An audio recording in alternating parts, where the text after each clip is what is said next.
Good morning and welcome to the sixth meeting of the committee in 2020. I'd like to remind members and the public to turn off their mobile phones, and any members using electronic devices to access committee papers should please ensure that they are turned to silent.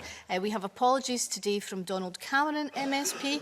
Our first agenda item today is a declaration of interests. Can I welcome Beatrice Wishart to the committee? Beatrice has replaced Mike Rumbles, and I'd also like to go on the record to thank Mike Rumbles for his contribution to the work of the committee. And can I now invite Beatrice Wishart to make a declaration of any registrable interests that are relevant to the remit of the committee? Thank you, Convener, but I have no registrable interests. Thank you very much, Beatrice. Our next agenda item is evidence on the withdrawal agreement and negotiation of the future relationship as part of our Article 50 inquiry. Can I welcome our witnesses today? They are Michael Russell, Cabinet Secretary for Constitution, Europe and External Affairs, and David Barnes, Head of EU Exit Strategy and Negotiations with the Scottish Government. And can I take this opportunity, Cabinet Secretary, to congratulate you on your expanded remit and invite you to make an opening statement. Thank you very much, Convener. And this is, I think, the first occasion on which I've appeared before this committee, or indeed done anything formal under the new title, and I'm very honoured to take on portfolio responsibility for Europe and External Affairs, and I pay tribute to my long-term predecessor, Fiona Hislop, who had responsibility for more than 10 years for that area and took it on from me just about 11 years ago, so it's good to be back as well. I look forward to working with the committee on these topics as well as continuing to engage in the other areas in my portfolio. Members are aware that the Scottish Government's preferred compromise, if Brexit was to happen, was to remain in a single market and the customs union. We've argued that case since 2016, and we continue to contend, as all the evidence shows, that anything short of that position will be deeply damaging. Now, that position could theoretically still be achieved, and that's why we have sought to influence the UK Government on the matter and continue to do so through the JMC process. However, the Prime Minister's speech on the 3rd of February, the statement from Michael Gove on the inevitability of friction in trade made on the 10th of February, and Monday's lecture in Brussels by the Chief Negotiator David Frost now make it certain that such an approach is not the one they intend to follow. Indeed, far from it. They are determined, we now know, to tread a much more dangerous, damaging and isolationist path. They intend to seek and to deliver a hard, uncompromising, extreme Brexit, which rejects cooperation and sensible collaboration and instead seeks to retreat into some mythical Empire 2 ideological purity. There is, regrettably, no doubt, Convener, none at all, that they have made that choice. It's a choice that can only lead to an outcome which is at the very best the most basic of free trade agreements. An agreement which, in the words of the former Permanent Secretary at DECSU, Philip Rycroft, will impose regulatory barriers to trade, making it certain, in his words, that the conditions for doing business within the UK and the EU will change. It's not Canada Plus, it's not even Canada Minus, it's Canada minus minus. Minus zero tariffs and zero quotas unless there is some degree of alignment, something completely ruled out by David Frost. Or even something worse, the Australian-style relationship, according to Tory sources, which is their code for a no deal, because there is no EU deal with Australia. A no deal predicted this week by Fabian Zelong, who this committee has taken evidence from, amongst others. So we need to be very clear at this stage now what this will mean. Compared with EU membership, a Canada-style deal will lead to a fall in Scotland's national economic output of £9 billion. An Australian-style deal, or more accurately, a no deal, will lead to a fall of £12.7 billion. Trade, inward investment and productivity will be hit. In 2018, overseas exports of food from Scotland were valued at around £1.6 billion, of which £1.1 billion, about two-thirds, went to countries within the European Union. That will be hit. The end of freedom of movement, particularly if allied to the stringent and ridiculous UK government's new immigration plans, will mean the fall in Scotland's working population. Social care in the NHS will be particularly vulnerable from that fall. In summary, it means a turning away from the idea of mutual cooperation and the shared values that underpin the European Union, and only to make us poorer. Convener, this obvious hardest of hard-line positions is what the UK government has now drawn in the European sand. So the Scottish Government must, in these circumstances, reassess its own position. We will, of course, continue to do all we can to limit the damage. We will continue to try and talk some sense into the UK Government. But we will also now have to prioritise not persuasion, but defence. We'll have to work even harder on securing Scotland's rights and mitigating the negative impacts of Brexit, while seeking every opportunity to give Scotland the right to choose a different and more sensible path. Firstly, as the Scottish Government, we will do all we can to maintain dynamic alignment on environmental and labour standards and close cooperation with the EU. This is in recognition of the positive outcome that EU membership has delivered for Scotland, our objectives for continued alignment with a view to re-accession, and a recognition of what the Scottish people have actually voted for. One of our main tools will be the new Continuity Bill, which will be introduced to the Parliament soon. We'll assert our right to operate in our areas of competence in the closest and most dynamic alignment with the EU that we can secure. I will defend that right vigorously if it is challenged by the UK Government. It is our firm view that the extent to which devolved law aligns itself with the law of the EU should be a decision for this Parliament to take and no one else. We'll also be clear on our priorities. We'll make sure they're emphasised in all our dealings with the UK Government and the EU. To give you some examples, we will press the case for continued full participation in programmes such as Horizon Europe and Erasmus+. We'll seek to secure a good agreement on services, especially around mobility of people and data, which is well beyond the kind of FTA which the UK Government will impose. We will argue for the protection of our exports, particularly those like seafood and red meat, which are especially vulnerable to both tariffs and trade friction, that the Prime Minister remarkably seems to find acceptable. And on internal security, we must put in place replacement arrangements for the tools like the European Arrest Warrant and access to key EU databases, or our citizens will be less safe. We'll continue to protect Scotland's interests as best we can, but people in Scotland have to be realistic about the extent to which the Brexit ideologues who are in charge of the UK Government strategy are prepared even to listen. We can't leave the people of Scotland under any illusion.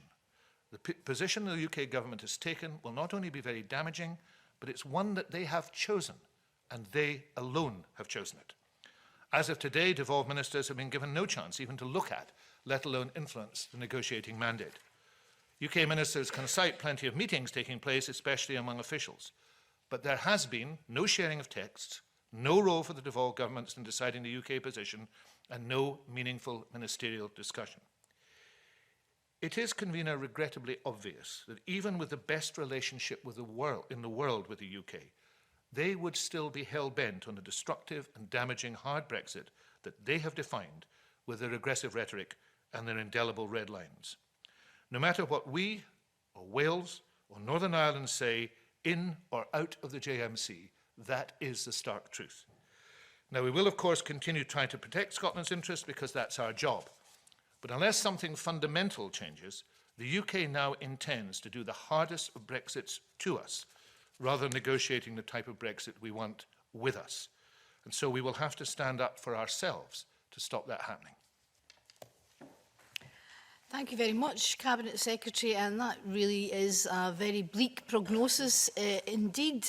Can I start by asking you, you made it very clear that the Scottish Government hasn't been involved in any way in having its views feed in to this negotiating position that the UK Government has taken. And you outlined some of the things that you're going to do in terms of Scotland's priorities over the next few weeks. Will you actually be publishing your own set of negotiating priorities for the future relationship negotiations? We've already published a very substantial amount of material on what those are. If you look at the trade paper, which we published 18 months ago, it's absolutely explicit about what we need to see happen. We've published on a whole range of things. I know the UK Government likes to claim that we and others have not said what we wanted. I think we've published in full 27 documents that indicate very clearly where we are and what we want. My colleague Ivan McKee will have more to say on the trade issues shortly in terms of what our views are. What we need to do is to say to Scottish business and industry and wider Scottish community, we want to help you to find a way to protect you from the worst of this and to ensure that your views are heard, and we'll do so. I am also in the process of meeting with all my colleagues to look at the negotiating priorities within their area, and also the priorities we have to seek a speedy re-accession once Scotland has had the chance to choose. So those things are together. So there will be more material coming into the public domain, but we have already made it clear exactly what we need to have happen, both in the micro sense, but also in the macro sense. And the macro sense is we need a sensible discussion about the legal texts and the documents which inform and are going to inform the negotiating mandate of the UK. We know much, much more about the negotiating mandate of the EU because of the way they've operated than we know about the negotiating mandate of the UK. But it's not just about seeing what they're doing, it's about participating in making sure that we draw it up. And that's where the major weakness now is. We have not seen, the devolved administrations have not seen that material. Thank you for that. You mentioned our expert witness, Fabian Zulig, and we've been lucky to take up evidence from a number of very expert witnesses, including Annan Menon, and they all talked about how, in terms of trade relationships, it's now right around the world as standard practice for governments to involve what they called sub-state actors. That would include industrial sectors as well as devolved administrations. Is there any understanding, do you think, in the UK government that this is the way that trade negotiations tend to be conducted around the world? I would say no. And if there is an understanding, it is overcome by an absolute conviction that the sovereignty of the UK Parliament is the most important issue. And that sovereignty, of course, in the mantra of Brexiteers, in terms of control of borders, laws and money, overrides everything. I think there's a very telling example in this, which we've used several times to illustrate the mistake that's being made. I think the lesson that the UK government took from the CETA treaty, the Canadian treaty, was that the difficulty at the very end, if people remember, with the Flemish Parliament, where the Flemish Parliament held up ratification, was an example of how that told you never involve the devolved administrations because you'll only end up with a problem at the end. There is another lesson to learn from the CETA treaty, which is they only got to the stage of having a comprehensive treaty because the Canadian government made sure that all the Canadian provinces were in the room when negotiation took place on provincial responsibilities. So in other words, the full engagement of Canada at every level led to the treaty. But that's not the lesson the UK government have taken on board. And they have been emboldened in that matter by the election results south of the border. We have a right to ensure that the devolved competencies are spoken for by us.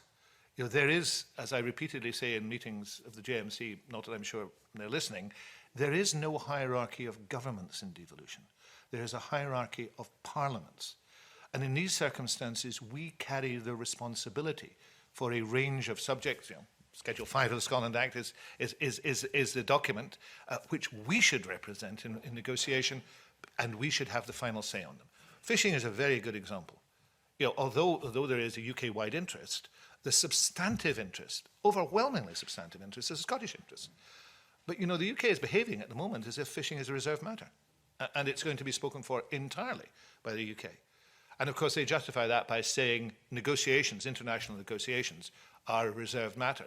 But, of course, throughout devolution, there's been an understanding that there is no absolute hard line, and that there is a necessity to ensure that devolved administrations are involved in international matters where that is important for devolved functions.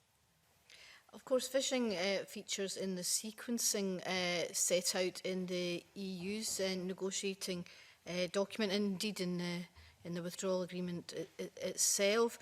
Do you have a view on the sequencing? View on? The sequencing of the negotiations as laid out by the EU. Sequencing has been was an issue in the first round in the withdrawal treaty. If you remember right back to the summer of 2016 and the heady days of David Davis, rushing about the continent saying he had lots of friends and these were people who were going to make it fine and the German car manufacturers would sort everything out.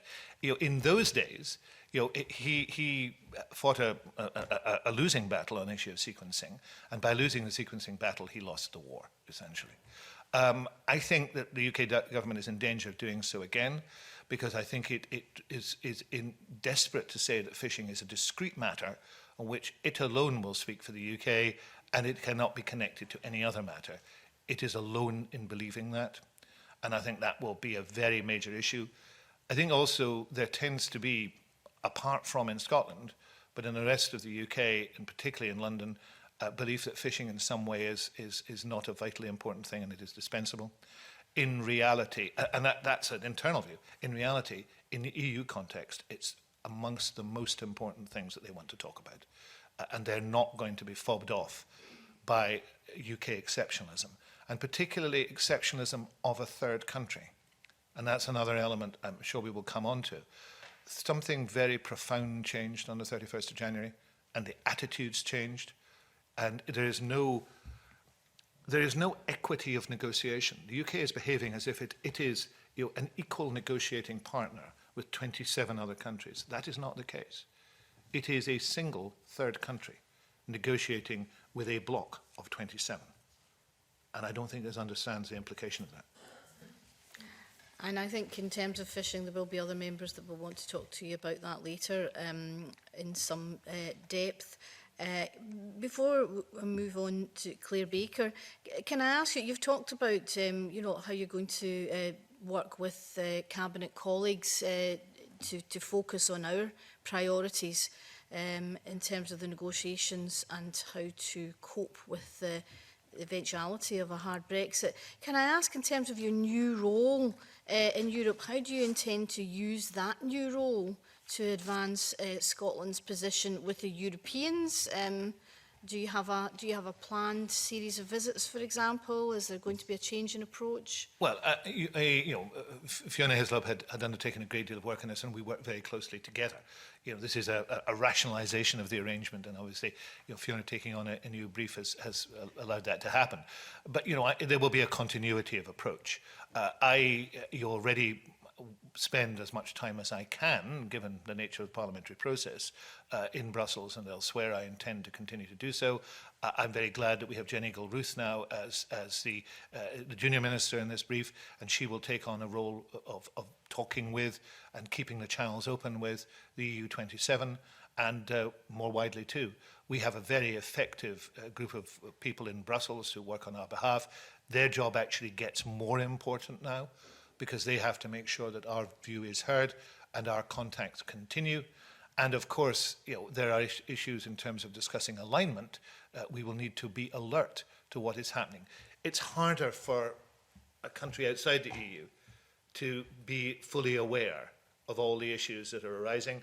And alignment will have to be inevitably a selective process, because we simply could not cope with, nor would we wish to cope with the huge demand for alignment in every area. But we will need to have our antennae switched on and be aware of the changes that are taking place and the things we need to do. So there's a big job to be done. But I hope we will be spending as much time as we can talking to our friends and colleagues. And we have many good friends and colleagues in Brussels and around Europe. And in terms of Scotland's commitment to alignment, how well understood is that in Europe, and what are the implications for Scotland's future there? I think that those are probably two different issues. In terms of Scotland's future there, it's understood that we wish to move to membership, but of course we have to show that we wish to be independent first of all, and they understand that. And the UK Constitution is a complex thing, and helping people to understand how that works is quite important. In terms of understanding alignment, there is a recognition that we share values. Alignment isn't an abstract. Alignment is about shared values. Alignment on issues of human rights, of employment rights, of environmental protection is about shared values. It's about doing the same things and agreeing how they should be done. So they understand that. But of course, that does not affect the negotiation between the UK and the EU, because we do not speak for the UK in that matter. So I'm sure they will be glad that we share the values, but I don't think it alters the negotiation. Thank you very much. Claire Baker. Thank you, Convener.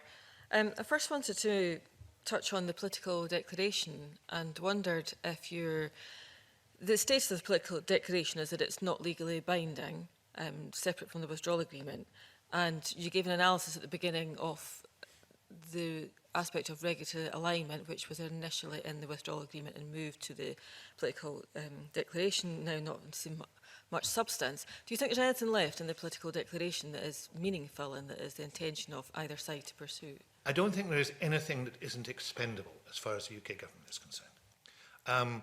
I think one of the big fears that exists, you hear it expressed quite often in the EU, is that whatever has been agreed, unless it is tied down and enforceable, is, let me put it as kindly as can, may not happen.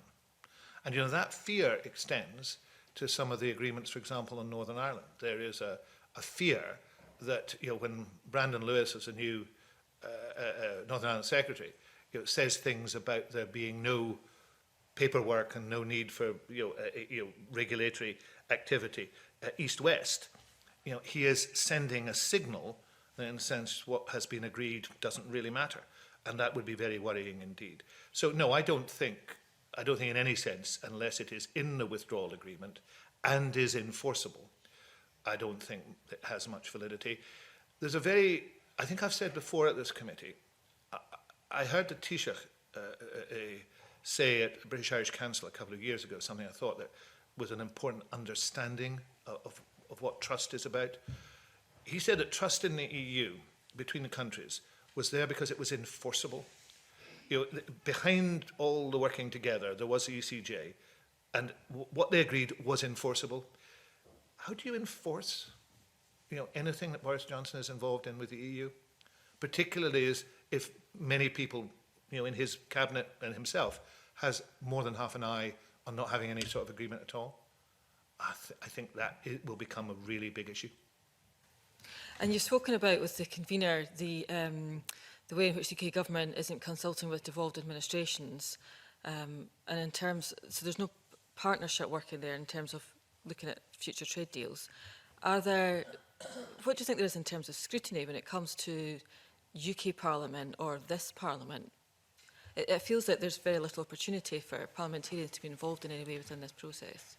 I think we should look, as a Parliament, very closely at a scrutiny role within the intergovernmental review.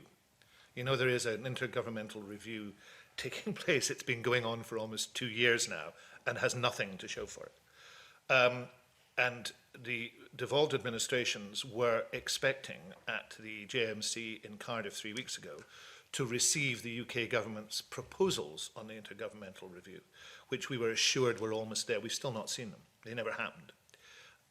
But whatever those are, I don't expect them to go anywhere close to what any of the devolved administrations want to see happening. But it would be a start if there was a document on the table from the UK government.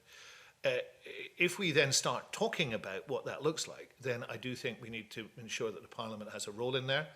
Now, there's the relationship between the intergovernmental review and the Brexit process is the intergovernmental review will, I believe, give a role to an enhanced JMC process, JMC-EN process, the European negotiations process, which, of course, has a defined remit, though it's not been observed.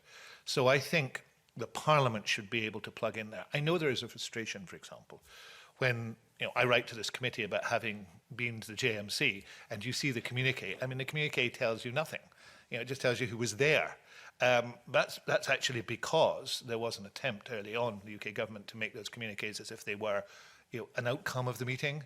And I think there was some resistance to that from a number of us because they were representing the outcome as being something other than we thought had happened.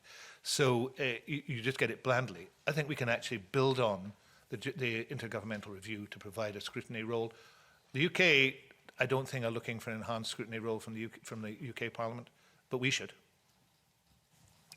And around the issue of no-deal preparation, so the Scottish Government spent a lot of effort, as did other devolved administrations, in planning for a no-deal. But now, at the introduction, you talked about the increased likelihood of, well, we're not going to achieve frictionless trade. There will be tariffs, there will be checks and balances having to be put in place. What kind of planning is the Scottish Government doing in anticipating although it's unknown, but anticipating the kind of regime we might have to deal with, whether that's in terms of border checks of goods, but also of people, given the immigration announcement this week? I think there's not going to be significant internal borders for people here in these islands, because the common travel area has existed before the EU, and I think that is pretty well set where it is. But the work we're doing on potential outcomes by the end of this year continues. We've been through 2 processes of preparing for a no deal. The mechanisms have been refined as we've gone through that. There is work that officials are engaged in, working with myself and other members of the Cabinet to take it forward. So we are very mindful that we remain active in assessing what will take place and with our preparations in place. But if there is the type of no deal we're talking about, there will be severe consequences. I mean, just as we said for last March, just as we said for October, it is not a painless outcome. Obviously, we're going through the budget process at the moment. Is consideration being given to just some of the practical costs that might be involved in terms of infrastructure investment? It's heavily under review. We had consequentials. We had particularly special funding for a no deal. In my view, didn't cover the costs of it. There's a lot of costs, for example, in staffing and elsewhere, which were not covered by it. But there would have to be continued monies available for it. Some money went to local authorities, both in general, but also specifically for things like phytosanitary inspection and work to be done to see how that would go forward. A lot more of that will be needed. Thank you. Okay, thank you very much. Sorry, can I just say on no deal, one of the problems too of a third go at no deal is the ability of the private sector and the willingness of the private sector to respond. Having been twice through a no deal process, there's a lot of skepticism, and stockpiling will be harder to do every time because people's financial flexibility is not there. Interesting. Beatrice Wishart. Thank you, Convener. Morning, Cabinet Secretary. You've already alluded to the concerns about fisheries in the negotiations. Could I ask what you'd actually like, what the government would like to see agreed between the EU and the UK government on fisheries? Yes, we've been pretty clear on where we think that this should go and how it should go. I mean, you represent a significant fishing constituency, but so do I. But it's a different type of fishery. So for a start, you start off, as you well know, by saying there's no homogenous policy on fisheries. There are different sectors and they need to be treated in a different way, and you have to bring in aquaculture to this as well. So there are, we have to have that recognition that exists.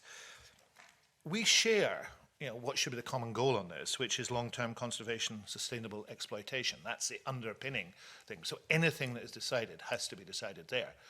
We also recognise a deep dissatisfaction with the CFP as it has been operated. And I think you will know you have to differentiate between the CFP as it has been operated and what the CFP actually is. We have always, speaking politically from my party, talked about local coastal management. But the UK has never talked about that. It has always talked, it's actually resisted doing the type of things. So there can be a negotiated outcome of this that maintains the overall objectives of sustainable fishery, of ecological management, but also accepts that the way in which the CFP has operated is not operated in the interests of many coastal communities. Now then, if you accept those things, then we can have a sensible negotiation on a better outcome for fisheries. But we don't want to mislead people. And a lot of the rhetoric, as you know, around the sea of opportunity is very misleading indeed. We also should be mindful, and now I go away from your area to my area, we should also be mindful that although I know you've taken evidence that is sceptical about possible advantages for Northern Ireland, the western coastal waters and their closeness to Northern Ireland and to a European market will be significant. And in my view, will be significant on the processing sector and the shellfish sector particularly. So we want to see not the CFP as it is. We want to see a much better management and local management involvement in it. We want to make sure that historic rights are recognised, but also the rights of coastal communities and the rights of the fishing industry. And we want to make sure that the differences in each part of the industry are recognised. The best way to do this is to make sure that Scotland and the Scottish Government and the Scottish Parliament are active players in the negotiations, not on the sidelines. Okay. And that, I guess that comes on to the sort of the bargaining chip as fisheries being used. So I just wonder what your views are on that. Do you see that as you know, how negotiations can move on with future trade agreements? I think it's really important that people are told the truth. And you know, we have seen for the last 2.5 years UK ministers only being willing to talk about Brexit in Scotland in the context of fisheries. You know, I mean, to be blunt, Michael Gove has been in Aberdeen and Peterhead Fish Market more often than some people who work there. You know, they go and they have this conversation and they talk about protecting the fishing industry. I think we need some truth in this. If the UK government is really determined not to link this and not to see it linked to anything else, then how are they going to achieve that? How are they going to achieve that when there is such a priority given to this by European countries? There's a negotiated outcome, without a doubt. But the history of the UK government on this, as anybody involved in it knows, is big talk from a UK government and then complete capitulation. And many people look at it and say, is that going to happen again? And in terms of access to market for Scottish fish exports, how do you view the trade-off between access to waters for EU boats? Well, I don't think there's an absolute trade-off because the situation here is there are historic rights, which you cannot deny. There needs to be a renegotiation of those, but it's a two-way street. Scottish boats need to land in EU ports too. And there needs, therefore, to be a recognition of interdependency. And that is a recognition that's completely lacking. That there is a complete discrete nature and everything can be managed on the basis. If you look, look at the reality of a coastal state in negotiation and agreement with the EU at Norway, there's an annual round of negotiations. But Norway is more than happy to accept aspects of EU membership which the UK have just torn up. Now, would it be a different set of circumstances, it's difficult to speculate, if Norway, for example, refused to be in the EEA and refused to be part of the single market? Would it be the same type of collaboration? Because that's where the UK is going to be. Okay, thank you. Thank you very much. Stuart McMillan. Thank you, Convener. Cabinet Secretary, I just want to go back to the issue of what you were discussing a few moments ago regarding the negotiations and the approach. I think you were quite clear in terms of the comments that you've put on the record thus far this morning. Can you clarify in terms of the Scottish Government's view of the UK Government's bandwidth and what they actually have in their locker to engage and actually have negotiations with the EU? Do you think that there is enough expertise there to actually do that? Well, I couldn't possibly say because I don't know what resources they're bringing to bear. I mean, my experience of Brexit is they've been bringing to bear vast resources on a policy which can only impoverish the UK, which seems perverse, but they've been doing it. I mean, I don't wish them ill in negotiations, but I wish them good sense in negotiations. And I think the question of capability is directly related to the objectives they have set and the capability they have of achieving those objectives. And I think some of those objectives, I would be sceptical if they could be achieved, no matter how much resource you throw at it. Barnier's response to Frost's lecture was quite interesting. Because Barnier says, well, we understand Canada, but you're not Canada. Because Canada is, over there, and you're here. And there is a big difference in that, proximity. Trade is one of the biggest factors in trade is proximity. And therefore, you're not going to get a Canadian agreement because it's very, very different. And if you spend the entire time negotiating for a Canadian agreement, what happens? There's a bit of a myth, that the UK government peddles all the time. In some sense, what happened at the end of last year, with Johnson's renegotiation, was a triumph. Johnson was elected, came in, took this tough line, the EU capitulated and everything was fine. That is not true. What actually happened, was Johnson got a worse deal than the May deal. They presented it as a better deal, but he only got it because he agreed essentially to a border, an east-west border for Northern Ireland. That's the reality. I mean, it's very interesting how in Northern Ireland the May deal is regarded as a better deal than the Johnson deal. Yeah. So the myth is Boris Johnson's a tough negotiator. He's going to go in there and sort things out. And we're on to round 2 of the myth now, which is Boris Johnson, who has taken charge of these negotiations, got rid of DEXU. Frost reports directly to him, and there's an issue there in ministerial responsibility for the devolved administrations. Because up until now, the DEXU ministers have been part of the JMC, EN. They are no longer in office. Gove is not responsible for negotiations. So we are in a structure which does not involve directly in our meetings a minister with responsibility, and that is a significant issue. But even taking that aside, the view is the Johnson approach will succeed. Well, it didn't succeed last time, why it won't succeed this time. But if you spend a lot of time on impossible things, you don't get there. Red lines are also definitive. I mean, if you go back, take all the myth out of it, go back 2.5 years when we first, I think, saw the stepped diagram, which people remember about red lines and their outcomes, going through from EEA right down to what actually happened. That predicted 2.5 years ago, the UK red lines would lead to this outcome.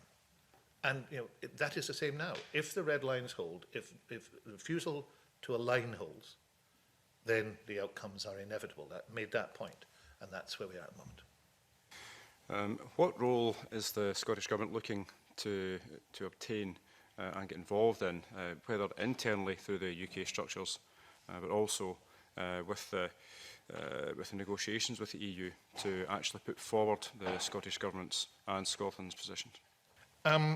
We've been discussing in the JMC-EN for actually 2 years now. February 2018 was the first time we talked about it. What role the devolved administration should have in stage 2. And stage 2 was much delayed, but and there is on the table a proposal which I made actually, and which has found favour and which could operate. Now, my view is, I want Scotland to have the right to choose, and I want Scotland to re-enter as a member. But whilst we've always taken the position that whilst we're in the UK, we should endeavour to be as constructive as we can be. And the model, very briefly, is what we call a 3-room model. It's referred to now as a 3-room model in all the correspondence stuff, but let me just explain it because it's actually quite simple. The first room is where the devolved administrations and the UK government would put on the table their position on a subject. So if we could take fishing as an example, but there are many other examples. So you go in and you say, this is what we need out of this is what we want. If you are able to get through there by negotiation to a common position, then you are in the second room. And the second room is where the UK negotiating mandate is decided upon. Now, that would require all sides to compromise and all sides to come together and decide what can be done. That's not to say we agree with it, we think it's good, but you could do so. If you can then sign on to the mandate, then the third room is where the negotiation takes place. Now, I have no ambition for the Scottish Government to be in that room, but the parallel would be the former presence at European councils. I've been as a minister in various portfolios at European Council. You very rarely get to speak, and disgraceful how that happened on fisheries, particularly. Where still with Fergus going to these meetings, he's not running it or negotiating in an effective way because he's not allowed to.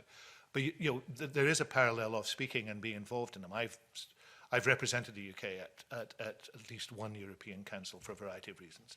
So the third room is the negotiation. But I think most of the time the UK is there. But also they're operating on an agreed mandate, which has been agreed by the devolved administration. So that's the model. It requires the UK to accept that there's meaningful negotiation at the first 2 stages. And I don't think there's any such acceptance at the moment.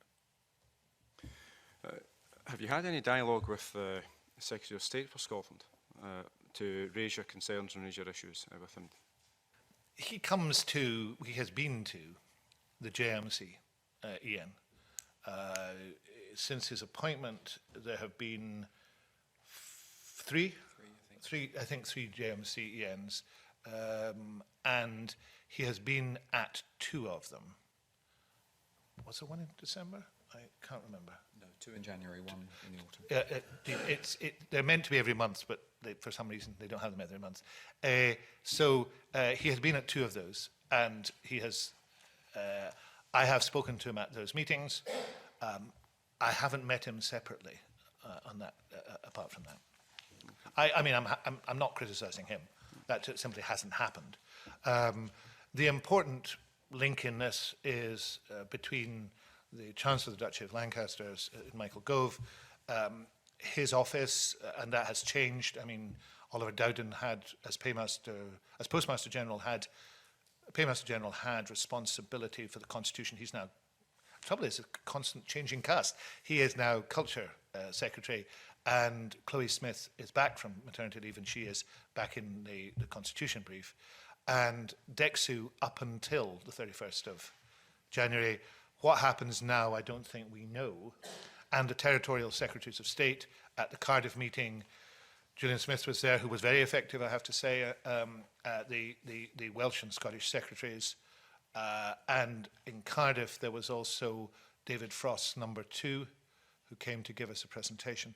But Cardiff was also the first meeting in which the Northern Irish had been back, and they were represented by the First Minister and Deputy First Minister. And that was chaired by Mark Drakeford as the Welsh First Minister. I chaired the JMC in Edinburgh in October, which was the first JMCEN on a new round that Gove had tried to establish, which would take place out with London and chaired by devolved ministers when appropriate. I've got one final question in a different area. It's, I know some colleagues are going to ask some questions regarding the border checks. But as you'll be aware, I chair the cross-party group on recreational boating and marine tourism. And there has been an increasing number of visitors coming to Scotland from EU nations, particularly Germany and the Scandinavian countries. Has the issue of border checks come up regarding marinas and potentially putting that type of infrastructure in place? But I'm happy to take it up if you want to come and talk to me about it, and if people want to let us. I mean, I know I'm always pleased to see and slightly surprised to see in the large number of marinas I have in my constituency flags from other countries and people coming from elsewhere. I'm very happy to look at it, but it hasn't been raised as yet. Thank you. Thank you very much. Alexander Stewart. Thank you, Convener. Cabinet Secretary, during this whole entire process, we've been dealing with deadlines continually, it would appear. And Mr Barney talked about the clock ticking. Well, that clock is still ticking now that we are in this transition period. And when we took evidence recently from Dame Margaret Leslie, she spoke about that there would probably not be one deal, that there'd be a number of deals because the transition period was quite tight to achieve everything that would be required. So can I ask, has the Scottish Government, or does the Scottish Government believe that the transition period should be extended past 2020? Yes, I mean, the sound of the clock ticking, you know, is the sound of Boris Johnson, because he set the clock, you know. There is no need for the clock to tick on the transition period. You know, it's not indefinite, but, you know, he has accepted the transition period as was discussed by May, but May was talking about it 18 months beforehand. So the transition period has been more than halved. And he, you know, I'm not sure whether he has now repeated his pledge to die in a ditch, but, you know, he is sticking to that period. That is not necessary. You know, there is no FTA of any significance that has been negotiated in that period of time. And that, you know, that precedent is not the absolute example. You know, you could imagine it being done, but I think it is setting a pressure which he imagines will concentrate minds, because he imagines, and I go back to this myth, that that is what he did last year and came out of that initial meeting with the Taoiseach at a hotel in Liverpool, you know, essentially with a triumph. I think he is misinterpreting what took place then, and I think if he thinks that is the precedent, he's making a serious mistake. I think that the transition period could have been much better used, even if you're going to set that tightly, by saying, let us get the closest relationship we can through the single market and customs union membership, even if that was a a transitionary phase. You know, transition is not necessarily about just becoming a third country and walking away, which is what he thinks it is. The membership of the EEA and EFTA and EEA was always seen and remains seen as a way into the EU. It is actually probably quite a good way out if you wanted to take it, which would be to hold to regulatory alignment because you are in a single market. Not to do so in fishing and agriculture, of course, which is where the Norwegians are, and to have accepting that would be a process of change. Not necessarily doing it in the customs union, although that offer was there, and then to consider where you go. That would have been a sensible thing to do. In terms of not a single deal, that is an interesting prospect. I think Charles Grant has written on it too. Essentially, the thesis there is that there are a limited number of things you could sort out by the end of the year. Fishing might be one. Security might be another. Security probably is more easily imagined as a solution. And it's one in which, for example, we've always thought you could get a deal pretty quickly on security. And perhaps one or two other things, maybe data, because data is so vital in going forward. And then the other things you left sort of in limbo, in a type of no deal, about which you said, we've still got to do the work on these. So you say, yes, we've got it's all done, we've got an agreement, but these are the areas which we still have work to do on. There's a sort of refinement of the Swiss model, where you don't have a single agreement, you have a whole host of agreements. Now, the view from the EU has always been that they don't want to replicate the Swiss model, because the Swiss model is complex to operate. It's not ineffective, but it's complex to operate. Whether they would change their view. In my view, the biggest difficulty there is it underestimates the desire of the EU to have this done and dusted. And I think you would only enter into it if you had a trust between the partners that this could be a process which was constructive. If the process appears to be as destructive as it is now, and we had the French minister saying this week that people were going to tear lumps out of each other, I think if you get to the end of the year and you look ahead and all you can see is more lump tearing, I think you get pretty fed up with it. And as I say, Dame Leslie spoke about that idea of having these different separate deals and you've already alluded to the ones that could be looked at initially. So if that is the case, and we're looking at trying to protect, as you've said in the past, what would the Scottish Government look about trying to create a status quo in that timescale if there are not everything being arranged and put in place to ensure that there is the protection that you've talked about? One point I should make about the overall thing is, the EU is keen on a single governance mechanism for the future, and a single governance mechanism wouldn't arise naturally out of that, because it would be the granularity would be too great. You wouldn't make it work. So let's park that, but it's there. In terms of our perspective,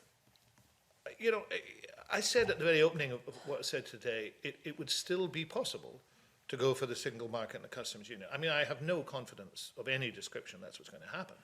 But, if you were to say that now, then, and if the UK government was to accept that we wish to align as closely as possible, we could actually very constructively put that together quite quickly, and make some pretty clear decisions about how we wanted to align and what that alignment would look like. If we look at environmental regulation, UK is going in one direction with an environmental bill. We're going to go in a different direction, and we're also going to tie ourselves to a degree of alignment on environmental issues. If that was non-controversial for the UK, and I believe actually that it will be very controversial and they won't want to see us do it, but if they were to be sensible and relaxed about that, we could do that with no great difficulty. It also takes a bit of the friction out. I mean, one of the issues that I have been concerned with in the last 3.5 years is I think that there have been constant opportunities to de-escalate the situation, which have been missed. Not only missed, I mean, specifically rejected. We have not sat in a corner and said, we don't want to be part of this. We don't like it. We want to do our own thing. We want to make sure that people of Scotland have the right to choose. But we have offered ways in which this could be de-escalated. And all they require is a recognition that we're going to do things in a different way. And a very good example arises this week on migration. We have made a series of sensible proposals on migration, which are not supported by, mad fringes, but are now supported widely across business and industry in Scotland. And I have heard members of the Conservative Party, I have heard Conservative MSPs support the idea of a devolved migration policy, which operates effectively elsewhere. But rather than de-escalate it, our proposals were rejected not having been read, and then the proposals yesterday were presented as being, I think in the words of Douglas Ross, who is apparently a minister in the Scotland office, Douglas Ross said they were effective for the whole of the UK, including Scotland. That is not true. And if Douglas Ross is not willing to accept my word for it, and I suspect he might not be, go and look at what virtually every organisation was saying yesterday. In language, I have to say, that I find unusual in my political experience, about what the UK government is doing. So I would put on the record here, I think you could de-escalate this pretty quickly and pretty effectively, and quite simply. But it's not being de-escalated. And the role of Scotland in Europe, and that's been discussed about the offices we have and the footprint you will have, managing some of that during the transition period and further from the transition period. You've alluded to this morning about that things could be de-escalated, things could be enhanced, we could work along those lines. That is a perfect opportunity for these footprints to actually achieve some of that, because you're already in making some of your own involvement in that process. If only the Conservative ministers I was dealing with were as reasonable as you. It may be the kiss of death for your career, but I would commend you to high office because, you're absolutely right. We have, where we have our office in Brussels, in the Place Schumann, is just round the corner from where you've been there, where UCREP is. There is no reason why on a day-to-day business there cannot be communication, positive communication between them. We have our interests, we'll follow those interests. We have a different political perspective, we have a view of what we want to achieve, but actually we need to have those people working as effectively as possible. And if they're going to, if we're going to move into a period in which there will be an active attempt to frustrate that, which is actually, I don't think unlikely, then that's very, very stupid. Thank you, Convener. Thank you very much. Annabel Ewing. Thank you, Convener. Good morning, Cabinet Secretary. Picking up on a few of the points about the transition.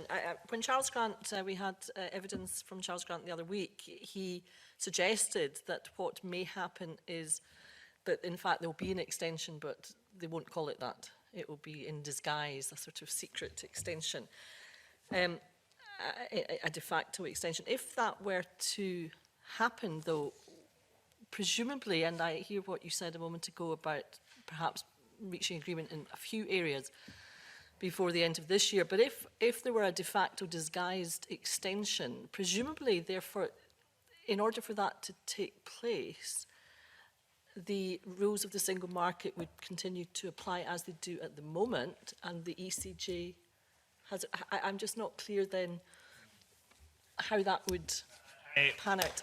I have the greatest respect for Charles, and I think he's, he is immensely knowledgeable about these matters. But I think one of the issues that you need to inject into this from time to time is you need to walk away from your normalcy bias. To assume that the UK government operates on anything other than hardline political ideological principles would be wrong. It is the most politicised government I've ever seen, and it doesn't operate on the basis of other governments often operate, which is, we can fudge this at the end. We've seen no fudge. We've seen huge errors, but we've seen no fudge. And the European method, is very often, which is to have creative ambiguity. As you know, you've worked extensively in Brussels, and that creative ambiguity allows people to come to their own conclusion about what is actually happening and how they take. And that's actually, in many cases, very useful. If you look at what has happened, the Good Friday Agreement is a tremendous example of the positive nature of creative ambiguity, where people do not have to come to hard decisions because we accept there are a variety of outcomes. That is not what I see from the UK government. You know, I mean, what Mr Stewart's just been saying, if that was the UK government, we wouldn't be in a really difficult situation we're in terms of relationships. So I don't think in the end they will do that, but I might be wrong. They might be forced into that position, that they will do so. I cannot see them accepting ECJ judgments. There has been from the beginning of this certain things which, unless you actually go and have these conversations, you don't realise how deeply they're held. There's an absolute anathema on a European court. Although it's utterly irrational. You know, there is no evidence the European Court has done anything other than be fair. If people have the chance to read it, I would commend Ian Forrester's fantastic closing lecture in the European Court 2 weeks ago. It is a very moving, very, very important statement. And you know, he is very clear that there's just, you know, the European Court has been scrupulous, fair and positive, and the UK has benefited from it. So there's an anathema there. Migration too. I mean, you know, yesterday's announcement was, in normal times, just unbelievable. You know, because it's utterly counterproductive. The one thing we've seen this week that makes me think that there's a sort of development of a philosophy around this is Frost's lecture. Frost attempted to put a sort of philosophical and intellectual gloss on what is happening, lent heavily on Burke, you know, and more or less what Frost was saying was, look, we know that this will be difficult or damaging for 10, 15 years, but out of it will come this new age, you know. So what we do is we take the pain, all this happens, and suddenly we are back in, Gloriana is reborn, we're back in this period. I think that is incredibly foolish. You know, I think one of the questions that somebody should have asked him at the end of the lecture is, how would Burke have dealt with climate change? You know, there is a need to adapt the philosophies of the 18th century, you know, to the current reality, and that's nowhere in the lecture. The lecture is also worth reading on the basis that Mr. Frost seems very keen on the independence of small countries, you know, profoundly keen on it, and that's very helpful. And he will hear me quoting some of his remarks in the future. So my view of this is not positive, and I can understand where Charles is coming from. I'm very sceptical. Well, I hear what you say, and it is interesting that all the things that we thought could never happen and arguments being put forward, particularly by the UK government, that we thought we would never see, we have seen. So we have passed the Rubicon a long time ago on this issue, and therefore Charles's experience of Brussels is rooted in what would be rational, and as opposed to looking at the irrationality that we're looking at. In terms of the issue that you referred to, Cabinet Secretary, about goodwill, I mean, on the key issue of alignment and level playing field, it seems the sabre rattling continues on the part of the UK Prime Minister, but presumably for the EU27 that is just a deal breaker, and there would be no, if there's no movement on that as a matter of political positioning, the EU of 27 would have to just accept that there'd be no deal, because that's the way the UK government seems to be. It's very hard. I mean, you know, there have been a number of themes that have run through the negotiations from the very beginning. One of the most powerful has been the integrity of the single market. You know, that cannot be threatened. You know, if you accept that you would have a competitor on your doorstep who is not going to abide by those, but expects trade favours and expects access, but won't abide by your rules, I don't see it happening. I mean, you know, it would be a major change of position from the EU, from everything that has ever happened. And the UK has been wrong about this in the past. You know, the UK's, Johnson's view of the influence of Prosecco manufacturers, you know, the view of Davis's view of BMW manufacturers, all turned out to be, if I may use the term, mince. Yeah, and I think we're just going back into that situation. I would just take issue with the word sabre rattling. Sabre rattling implies that in the end you don't use the sabre. I don't think it's sabre rattling. I don't think they intend to have that alignment. I think that ideological purity is such that they will not accept it. And that is, if not a deal breaker, and if Charles were to be right, and it would lead to a number of mini non-deals which could be dealt with, the economic impact, I mean, you know, I've quoted the figures here again today. The economic impact is not in doubt. You know, this is, you know, the estimates might be $1 billion out one way or the other, But there is no doubt that the damage would be done, severe damage would be done, and it would be long-lasting.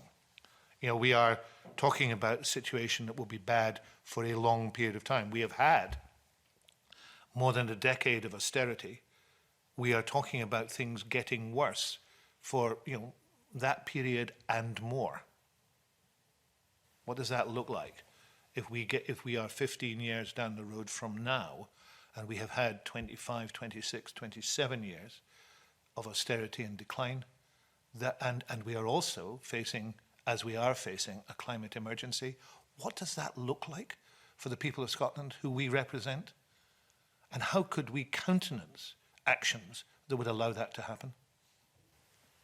Looks pretty grim to me. One last question, if I may, Convener. The Cabinet Secretary mentioned in his opening remarks the intention to proceed with alignment as far as the areas of the competence of this Parliament are concerned, and that he would vigorously reject any UK challenge. Is the Cabinet Secretary expecting a challenge? Has he had any indication from the UK government thus far? I am always prepared. You know, I mean, you know, we have the continuity bill which we passed, the Supreme Court found was within competence with the exception of one very small part. You know, if you read the judgment, you know, as opposed to some of Mr. Stewart's colleagues talking about the judgment, if you read the judgment, that's what it is. The bits that then fell out of competence did so because the UK government changed the law after we had passed our bill, you know, which was a very sneaky thing to do, so they did. But we have taken and read very carefully, again and again, the judgment. Anything that we put forward will be based upon absolute, clear competence. And, you know, in those circumstances, I cannot imagine that any any challenge would be successful. But I think it right to say that we would resist any challenge, and that's what we will do. Okay, thank you. Thank you very much. If I could just pick up on this issue of alignment, Cabinet Secretary, you suggested earlier on that the Scottish Government cannot align with the EU in every area. And in fact, I think that's how I picked you up. Can you say more about what that would mean and how the Scottish Government would prioritise the areas to align with?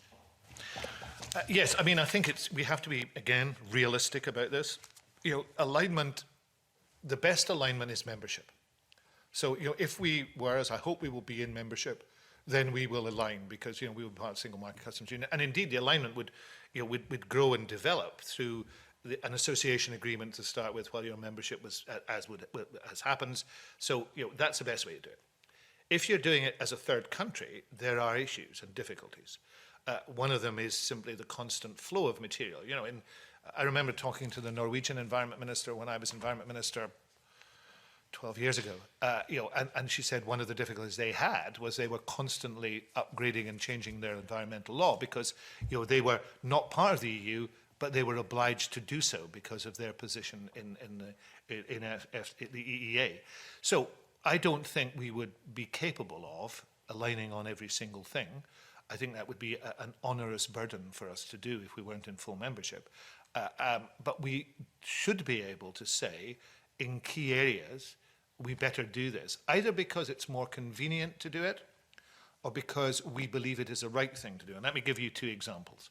On the issue of it is more convenient to do it, the present system of recognising fish disease in aquaculture and taking precautions because of it is based upon European law in which new diseases, when accepted and notified, are put into law automatically. We would have to have a constant process of primary legislation to do that every time the European law was changed. We should align with that.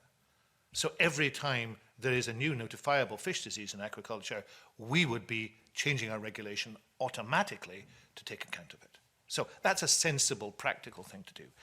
On the principle side, you could say, you know, we believe that in issues of employment, employment law is of course reserved, but in issues of human rights that we can legislate on, in issues of environmental regulation that we can, then we want to be aligned with this because these are of the highest standards and are continuing to improve. And in those circumstances, we should align well with it. You can then extend that a bit further and look at things like the digital single market. and say we wouldn't want to be cut out of that. Now, we can't be part of it formally until we're a member, but we might be able to continue to develop our law and regulation in parallel with the EU that would essentially make the interchange easier. That interact with common frameworks? Oh, well, I think well, if we're going to get on frameworks, we'll be here for a long time. The frameworks issue has become, in recent weeks, very difficult. It's the one area in which we've been able to make reasonable progress. I pay tribute to the officials on all sides who work very hard on it. But a really important issue has now arisen, which I raised in October at the JMC, and I was told by the UK government it wasn't a problem. I think it has now become a significant problem, and it's this. There are two threats to frameworks now. One of them is exactly on the issue of alignment. If we want to align, and say London or Wales doesn't want to align, how do we participate in that? Now, for our point of view, it works perfectly well because we can continue to develop. Remember, a framework is a way of trying to continue to operate issues which were part of EU competence, which are now in shared competence. Now, our approach to that in some areas will be to say, well, actually, this worked pretty well, and therefore we just want to keep up with it. If we don't do so, there's going to be a mismatch.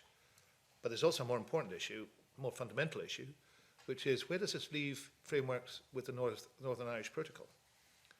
Because if Northern Ireland is aligning with single market rules, but is part of a framework in which we are not so aligned, what happens? Do we continue? I'd be quite happy to continue to align with Northern Ireland and the rest of you, but the UK won't do that. So I think there are some really profound underpinning questions. Now, the five-stage process, you've been involved in the frameworks activity, the five-stage process. One of the frameworks is now at stage 4. I think it's a hazardous substances one. The first one. I'd have to confirm that with you. But the others, moving the others forward through the process, I think has to take account of these two difficulties now. Okay, thank you very much. Ross Greer. Thank you, Camille. Excuse me, morning, Cabinet Secretary. I'd like to turn back to the, excuse me, the Irish protocol. The last time we spoke with yourself, we had far less detail on how that would operate. But clearly, even with further detail, there's still a level of disagreement of who is or is not the most advantaged or disadvantaged by the implementation of that protocol. So I was wondering first, does the Scottish Government have any updated economic impact assessments that you've done or that you've commissioned? No. We've of course done work, and we've talked about that work, but it is very difficult to do so because I know from the evidence that you've taken, the exact details of how this operates and what it looks like is still. I did like David Henig's, Colin Murray's view that it was the centre of a very complicated and convoluted Venn diagram. I think that's exactly correct. But the trouble with that Venn diagram is there are also big parts of it which are sort of heavily shaded at the moment, and we haven't got the clarity of how they work. So we don't know. Interestingly, the UK doesn't know either. One of the problems I think that's beginning to emerge is a frustration in Northern Ireland, which is being talked about, that the UK doesn't understand the protocol and isn't working in a way that recognises the protocol. I mean, I thought the evidence to the House of Lords Committee was very, very interesting, because what they were, those who've studied this were saying, this is incredibly complicated for ministers and civil servants to operate. And the present, there isn't the detail of how it operates. So we'll wait and see. But there's, it's going to be profound. I don't actually agree with some of the evidence. I think there is a threat to the Scottish fishing industry. I also think it will advantage Northern Ireland, and I want Northern Ireland to do well, but I think it will advantage Northern Ireland over Scotland, and that creates problems. Point of clarity and the lack thereof, and the need for the UK government to clarify what it believes. There's still an issue of certain UK government ministers, Michael Gove I think being the most obvious example, saying there will be some kind of check. Others, including the Northern Irish Secretary and the Prime Minister and his spokespeople, still insisting there will not be any kind of checks. In terms of any discussions that the Scottish Government have had with them, what has been the UK government's line to yourselves about checks, whether or not they will exist? The line to us has always been there will not be checks, right? But that's not what the EU is saying. It's not what some ministers have been saying.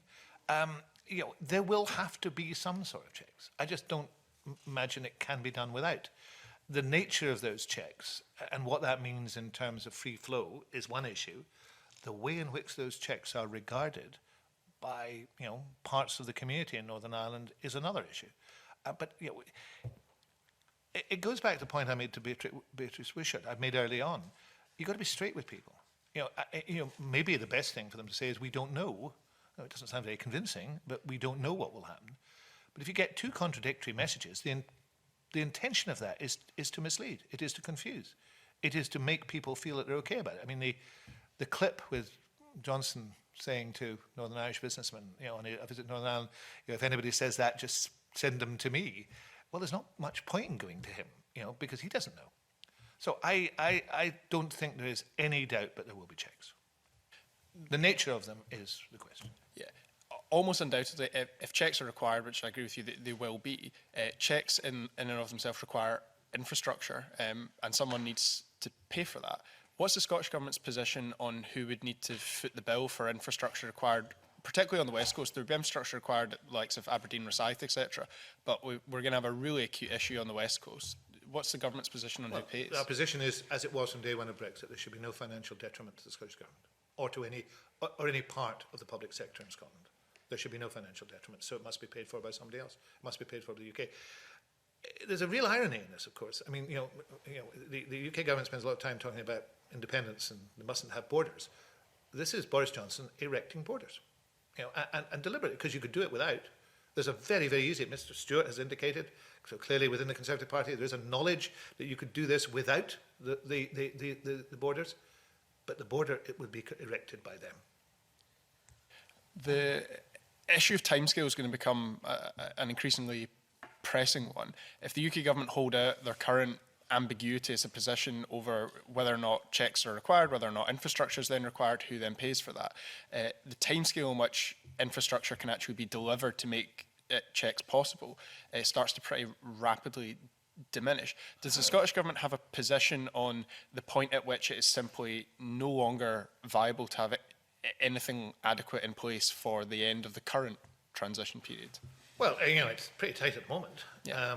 I mean, it depends what is required, but nobody has had that discussion with us because they are denying anything is required. I suppose the first moment you have to accept that something's needed, then you can begin to plan to put it in place. Until you accept something's needed, there's no possibility of moving forward at all, and that's presently where we are. I mean, that's not just true about this. I mean, if you look at the migration stuff yesterday, the view is that this will start to come into effect on the 1st of January 2021. That's extraordinary. I mean, everybody would have to change all the arrangements they're making. Everybody would have to change their plans within a period of what will be 10 months. And if there is no extension, and of course the only opportunity to extend in law, I mean, there are obviously political issues that could come into play. The only opportunity to extend would be by this summer. It all just seems more uncertainty. I mean, you may or may not remember, because nobody wants to talk about it now, but the UK Tories did win an election south of the border, not north of the border, which they haven't won an election for 50 years, but they did win elections south of the border on the slogan, "Get Brexit done." Brexit is not done. It is not half done. It is not quarter done. But pretending it's done is pretty damaging. Accepting the difficulty of this because of the ambiguity, because of everything we've just discussed, have the Scottish Government done any scenario planning based on what understanding you have of the protocol, what checks might be required and thus what infrastructure might be required? Have you done any scenario planning on what that would mean?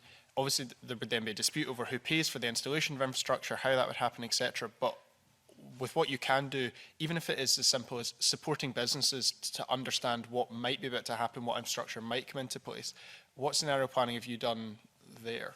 I mean, we have a readiness, process. We have work that takes place on readiness. So we don't publish everything we do, quite really. That would be wrong to do so. But we always have these in place. In addition, last year, in the run-up to October, John Swinney published a document, in his role as the chair of readiness, of SCORE, of the emergency preparations, and he talked, for example, about arrangements at Stranraer and what might be needed in the short term. He was then He was then roundly condemned, if I remember correctly, by the Member of Parliament for Stranraer, one Alistair Jack, who said it was disgraceful that such things were going to happen, although, of course, as a Brexiteer, he had made them happen. So you have to deal with that level of unreality too. But we will continue to prepare as best we can and consider all options.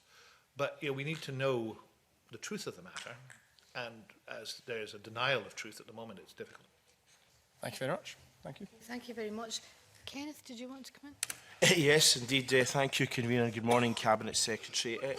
In your opening statement, you mentioned the need to access European crime databases and also continuation of the European arrest warrant. I'm just wondering what would be the impact on the ability of the police and security services to tackle international crime, particularly organised crime and jihadist terrorism, if agreement wasn't reached in these areas? I've met with, along with the Cabinet Secretary, I've met with Europol. We've had discussions about issues here. I've met with the police to discuss these issues. There is very considerable worry, as you know, about a number of legal issues.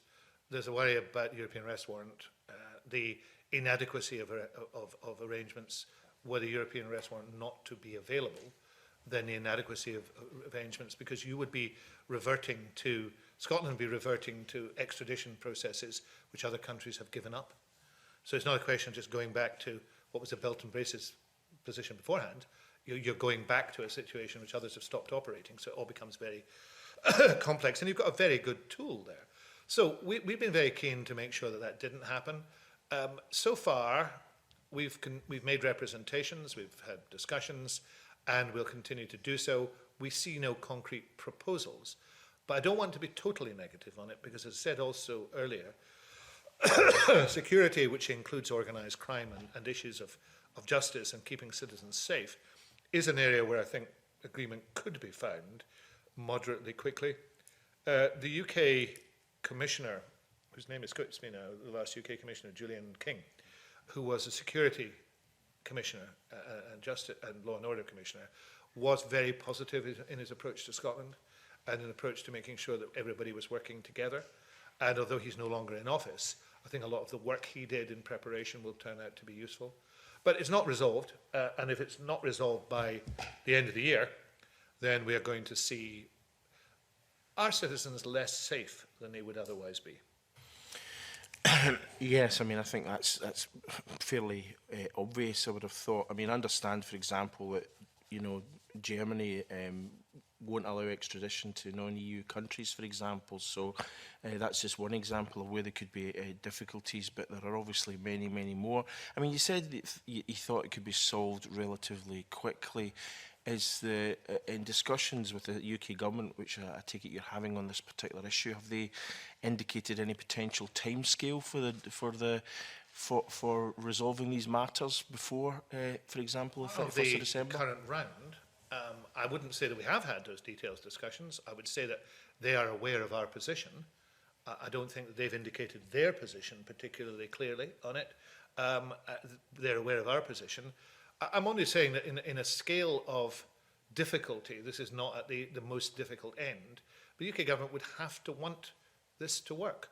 And you're right about the extradition issues. There are countries beginning to be seen. There's been an Irish case, I think, too, of people appealing against extradition on the grounds that the arrangements are falling to pieces, the European system is not operating, and courts will have some sympathy with that.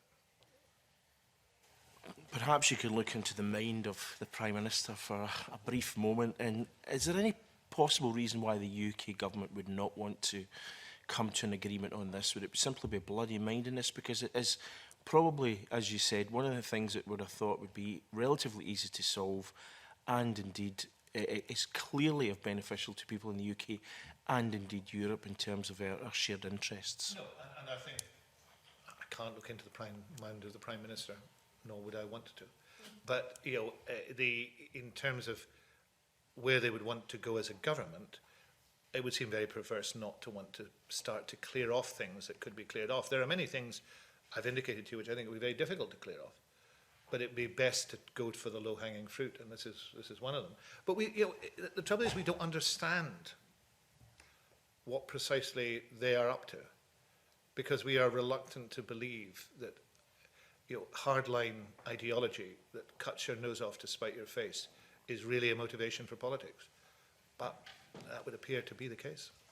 Okay, thanks very much. Thank you. Thanks, Camilla. Thank you very much. We have some supplementaries. Stuart McMillan. Thank you, Convener. Cabinet Secretary, in your opening comments, you touched upon the strategy moving from persuasion to defence. Could you provide some more details regarding the main planks of this strategy with regards to, in particular, IGR, and also using devolved competences to mitigate any adverse effects of Brexit? In effect, which devolved levers will you want to use? Well, I mean, I've indicated that the keeping pace powers, which we want in the continuity bill, are an important part of this. The Parliament already approved them. They'll be getting the chance to look at them again and to look at them as they develop. So that clearly will be a major factor. We will, as I've indicated in terms of discussing through the JMC process, we will indicate very clearly what our views and lines are, what we need to have out of negotiations. Whilst we're always willing to negotiate and to discuss, it is very important that we emphasise our priorities and the things we need. Quite clearly in areas like migration, where they have indicated the hardest of hard lines, we will continue to pursue our view that there is a different approach possible and seek to bring people round it. And we will, of course, continue very vigorously to point to the mandate that we have to give Scotland a right to choose as part of this package. So that's all together in the strategy we're going forward. I want there to be a movement on this which does three things. One is it accepts the reality of the mandates. I have clearly accepted, publicly accepted, that the UK government has the right to take the UK out of the EU based on the election result they had last year. I regret it, but that's the fact.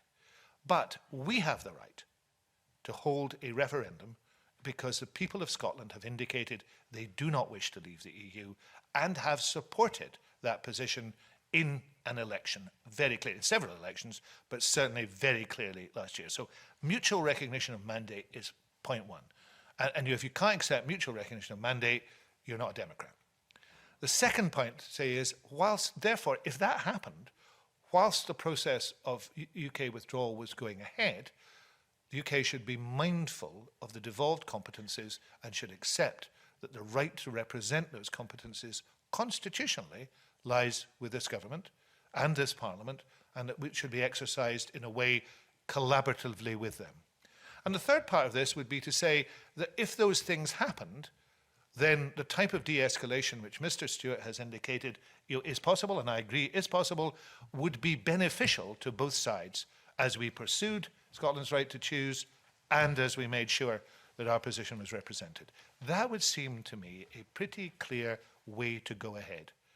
And it does not compromise anybody's hard-won or deeply held position. It would not compromise the UK government's desire to leave the EU.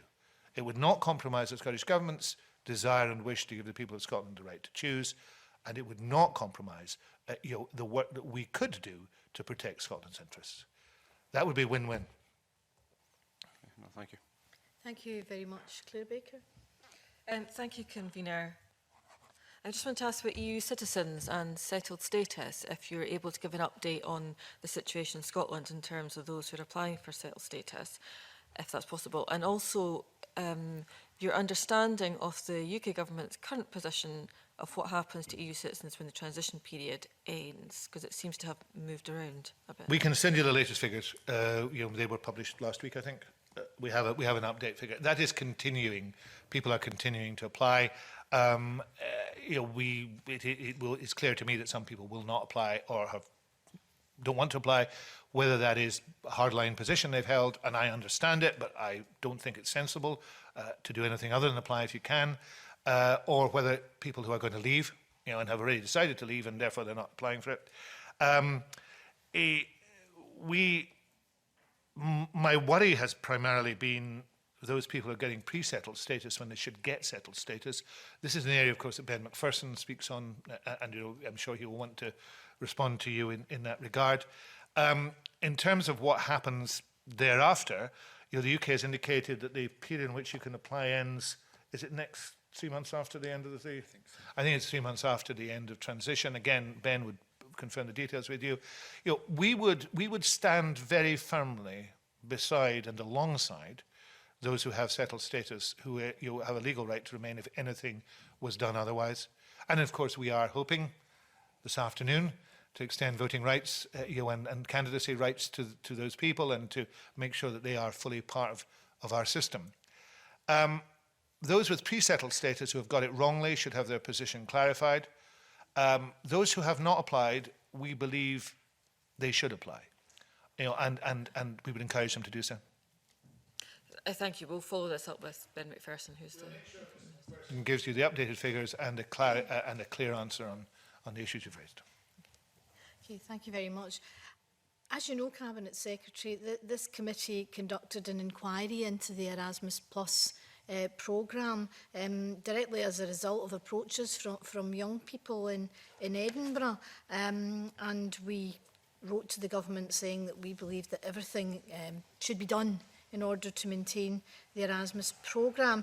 You started in your opening remarks where you said that it was the government's preference to maintain access to EU programmes like Erasmus Plus and Horizon. How will you go about doing that, if not through a persuasion strategy with the UK government? I mean, quite clearly we continue to contend that it is in Scotland's and everybody's interest to remain in membership, and we have been critical, as you know, of the value for money exercise that was conducted, which we believe was not done in a way that reflected reality. We will, of course, continue, and I think Richard Lochhead has indicated this publicly, we'll continue to consider ways in which we could remain part of the programme, even if the UK didn't. I'm not in a position to say where that is at the moment, but quite clearly that would be something we would want to do. There are, of course, cost implications for all of these things, but we will want to make sure that we consider that very seriously. I take it if you did want to explore the possibility of a devolved or sub-state associate membership of these programmes, it is contingent on the UK government giving permission for Scotland to do that. Is that correct? I believe that would probably be the case. I think in most, maybe not in all of these circumstances, that would be the case. It may be the case in Erasmus Plus. I honestly, we will find that out and let you know. But the issues around that would be the issue of the UK's position. There would also be the position of, presently that is dealt with in financial terms through the subvention that goes from the UK to the EU. Would they divert the cost of that to us so that we could pay for that? Essentially it would be a no detriment approach. We would have to see whether that took place. Thank you. And just to finish up by looking ahead, I spoke to you about your new role and how the Scottish Government proposes to work with EU institutions in the future. What outcomes are you seeking to achieve through these bilateral engagements with member states and with the EU? And can you say any more about what role the Scottish Government's office in Brussels will now take? Well, quite clearly, whatever our constitutional position would be, quite clearly the EU will continue to be of enormous importance and influence to us. Even that's part of the stupidity of Brexit. On our doorstep will be one of the world's largest trading blocs, but much more than a trading bloc. A bloc that has shared common values and the objectives of improving the lives of its citizens in a particular way for which we have strong empathy. So we would want to make sure that our engagement is positive and continues. That is also true in terms of many of our businesses. It is vital that we continue to have our presence there and that presence there is productive for us. So we have a big role to fulfill there. Of course, we also want to make sure that there's an understanding of the EU of our empathy and our desire not to be uncritical in our relationship, but to work through that relationship to full independent membership, and that's the objective the government is quite open about. So we have short-term goals, which is to make sure that we continue to benefit from it, medium-term goals, which is to continue to build our relationship, and slightly longer-term goals, though I don't think it's that far away, of entering as a full member. Thank you very much. Now, I'm used as a convener to racing against the clock in this committee and telling witnesses and members to keep their questions succinct, but we've covered a wide range of areas and we are actually finishing ahead of time. So unless there's anything else you would like to add, Cabinet Secretary, I would propose to move to private session. I'm grateful for it being a useful and productive discussion. I look forward, considering roles I have, to sitting with you and talking with you and working with you. And of course, I am very open to discussion with you collectively and individually, and look forward to that. Thank you very much. We'll now move into private session.